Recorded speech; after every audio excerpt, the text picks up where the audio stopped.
Hello, hello. Ito na naman tayo sa panibagong episode. Wala na tayong ginawa kundi magsalansan or mag-stock ng firewood. Maraming nagtatanong sa akin, para saan ba itong mga firewood na aking pine-prepare? Sinasalansan, ibebenta ko pa daw to. Hindi po. Ito po yung ginagamit namin for preparation for winter. So ginagamit namin ito pagkataglamig.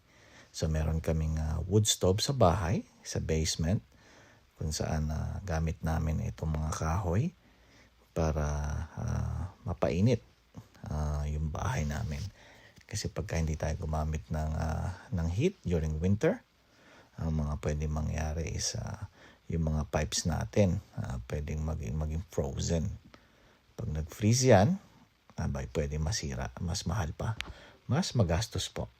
So isa po yan sa mga rason. Preparation po rito ng firewood, kailangan po naka-season siya. So ibig sabihin po nun is dry ang ating firewood. So makikita nyo yung kahoy na yan. Actually 1 year na yan, mahigit 1 year na yung logs. Kaya lang ngayon ko lang nakat. So ang recommended nila is between 6 months to 2 years mo kailangan na i-season. So i-dry.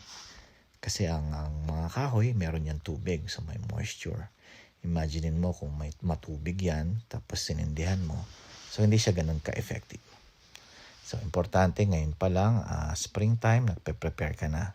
Yung iba, nag-stock na sila for the next 2 years. So advance sila. Kasi mas maganda yung pagka mas matagal na napatuyo yung kahoy. Mas maganda yung burn niya. Mas maganda yung effective na ma-maximize mo yung paggamit ng kahoy. So isa sa mga rason na dapat maaga pa lang is nagpe-prepare ka na. So ngayon, pa lang dito, May and June. So nagpe-prepare na kami for winter nitong December. So sakto na rin yan, mga 6 months. Medyo dry na rin. Marami naman akong natira last season na firewood.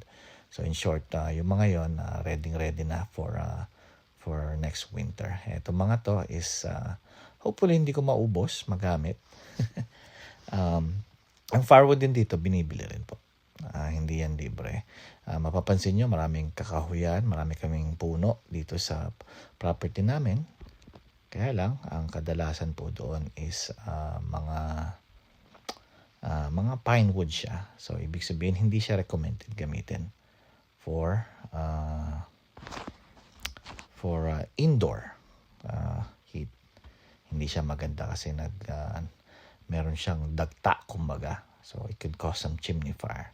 So ito mapapansin nyo rito, pinapakita ko, nagyayabang na naman tayo. Marami pa po tayong dapat gawin. Ayan nga. Ito naman yung mga softwood yan. Pang outdoor lang natin yung kahoy na yan. Pwede tayong magano sa ating fire pit yan. Ayan. Para mas safe, nakakulog. Yan yung mga ginagamit natin. Yan, mga pine wood, pwede yan. Yan, pine wood yan. Yung nakikita nyo yan. Ayun po, aking mga puputulin pa. So on average, medyo malaki-laki rin po ang ating nagagamit na firewood. Marami-rami po. Pero ganun po talaga. So paano po? Hanggang dito na lang ang video na to. Salamat po at tsinagaan yung tapusin ang aking video. Bye-bye po muna.